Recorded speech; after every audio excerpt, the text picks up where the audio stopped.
Итак, пару слов про Иран. В общем, странно, даже не хотелось про это говорить ничего. Странно, что прошлый раз не показал пример того, что не надо так, бессмысленный это конфликт для западной стороны, короче, очень опасный. Потому что иранцы показали, что они могут сначала по предупреждению, да, показали в прошлый раз, что они могут доставать по американским базам. Те почему-то подумали, видимо, что они на это не осмелятся. Вот. По поводу того, что они убили верховного лидера Ирана, я сначала думал, Аятолла это какой-то, как фамилия, что ли, как род, да, какой-то там. Оказывается, нет. Оказывается, не Аятолла, а Аят Аллах. То есть это, по-русски сказать, богослов получается. То есть это человек, который настолько хорошо разбирается в Коране и, вообще, настолько уважаемый человек, что ему разрешают, как это сказать, не трактовать Коран, а пояснять, да, вот некоторые моменты, которые в Коране написаны. То есть объяснять, что там имеется в виду. А этот человек верховный аят Аллах. То есть он, я не знаю, для православия можно, наверное, сравнить с патриархом, наверное, вот. Кто еще, как не патриарх? То есть, глава, духовный лидер, действительно, страны. Представьте бы, в России убили патриарха. И потом такие, давайте, складывайте оружие.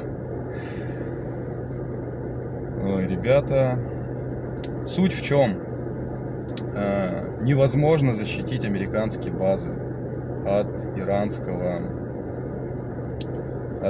атак. Невозможно. Кроме того, как будто бы какая-то страна или страны помогают Ирану с целеуказанием, и что-то у них изменилось с ракетами и с попаданиями, потому что в этот раз очень много промахов.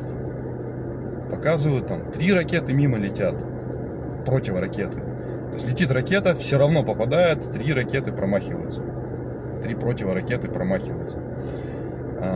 С дронами то же самое. То есть гораздо лучше летят, гораздо точнее. Нет необходимости так. Вообще, они сказали, что иранцы, что они сейчас будут использовать ракеты следующих поколений, которые лучше и точнее летят и так далее. В чем беда для Запада с этой стороны? Иран, это так и было. Иран находится далеко от Израиля, далеко от Штатов. Необходимо поддерживать группировку.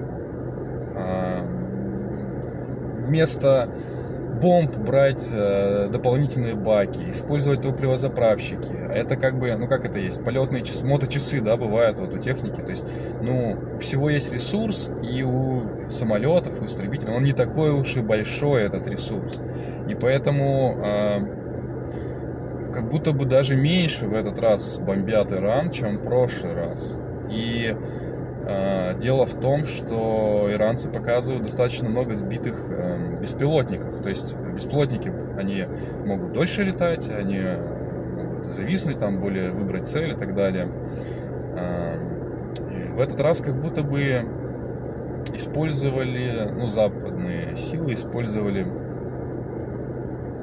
искусственный интеллект при наведении, потому что есть много ударов по ложным целям, допустим, по нарисованным на асфальте самолетам, который человек бы определил, что это не настоящая цель. Но удар нанесен, значит, скорее всего, это не человек принимал решение. То есть использование искусственного интеллекта, с одной стороны, это для военной операции много что позволяет сделать, да, проработать разные варианты, но с другой стороны, это излишний расход дорогостоящих боеприпасов, которые уже заканчиваются. А дальше что? Что дальше? Без массовой... варианты. Массовая наземная операция, удар ядерным оружием, либо атомным. Это разные вещи. И А что еще? Внутренний переворот, все. По сути, особо вариантов-то и нет.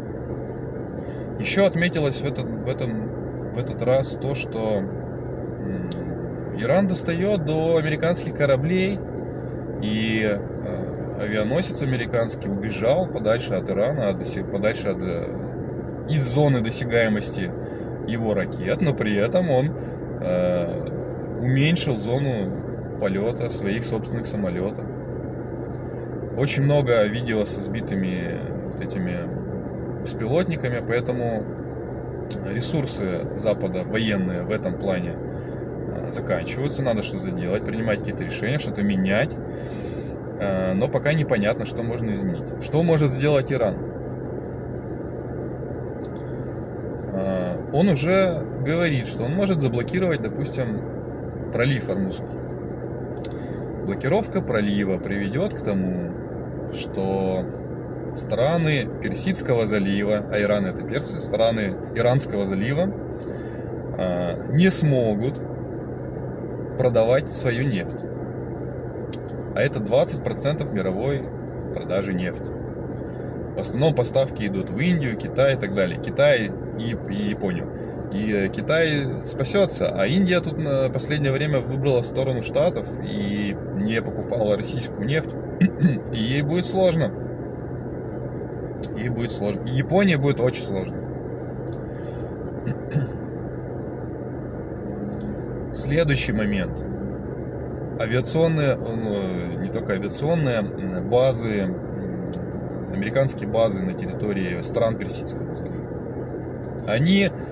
Их не спрячешь, они уже, штаты военных уже прячут в гостиницах, размещают, потому что они убрали их с баз, потому что вообще Иран пишет, что до 500 американских военных погибло уже в этом конфликте. Естественно, мы пока ничего не узнаем, это могут быть недостоверные цифры и так далее. Но спутниковые снимки, в этот раз которых много появляется, показывают, что действительно много попаданий, много поражений, очень точно иранские средства поражения прилетают по американским частям. И даже те удары по гостиницам, оказывается, что именно в этой гостинице, именно туда, куда прилетел дрон, были расквартированы американские военные. Офигеть какая-то. Ну, это дело не только в точности попадания, но это то, что показывал Израиль в прошлый раз. То есть это точность в разведывательных данных, что вот здесь размещены американские военные. В общем, если Иран захочет продолжать одной только блокировки этого пролива, достаточно для того, чтобы через примерно 10 дней в таких странах, как богатейших странах, как Саудовская Аравия, Объединенные Арабские Эмираты, начался голод. Дело в том, что эти страны находятся в пустыне, эти оазисы, и они не производят достаточно еды для того, чтобы прокормить всех своих жителей.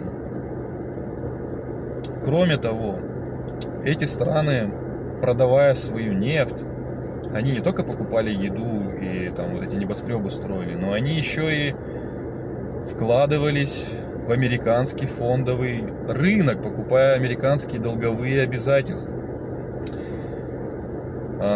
С учетом и так плохого положения на рынке США, это еще больше усугубит. То есть, я не знаю, там 3-4 недели или 3-4 месяца, как говорят там, Трамп или там, они не просто не протянут. Уже за вчерашний, по-моему, день фондовый рынок США потерял около 800 миллиардов долларов за один день. Там на 1,5% упали, по-моему, в среднем акции, стоимость. И это только один день. Дальше будет хуже, потому что если эти страны перестанут, во-первых, они не будут использовать доллары, то есть это удар по долларовой системе, потому что Штаты могли печатать доллары и сливать их туда, получая в обмен нефть, и при этом не разгоняя инфляцию, таким образом поддерживая курс доллара. Теперь этого не будет. И следующий момент, если не будет покупки облигаций, они будут падать в цене, а соответственно, дело в том, что в Штатах уже такая ситуация, что они выпускают облигации, чтобы погашать долги за предыдущие облигации. У них настолько закредитовано, что они уже просто долги обеспечивают предыдущие. Как снежный ком это накапливается. А если они сейчас не смогут этого делать, по сути, Штаты ждет в ближайшее время дефолт по долговым обязательствам.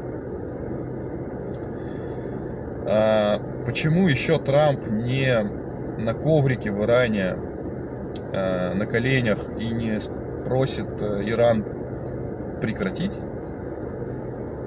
Это большой вопрос, потому что заставить Иран разблокировать, скажем так, пролив, он не физически, не знаю, да, они потопили флот, но флот не обязателен иранский для того, чтобы блокировать этот пролив, как оказалось. Вот. И это был один из самых главных просчетов. Что будет дальше, мы с вами узнаем, но конфликт этот, во всяком случае, для Запада очень-очень невыгоден. Мало того, что они еще и подорвали тут по религиозной составляющей ударили, не говоря уже по школе, где погибли там девочки. Сам Хаминеи, вот этот верховный лидер Ирана, он же был в резиденции, там были его дети, его внуки, там внучка, девочка голубоглазая, русая, погибла. Такие дела. Но будем смотреть, что будет дальше. Честно говоря, эта ситуация для Запада не просто патовая, а именно проигрышная. Посмотрим.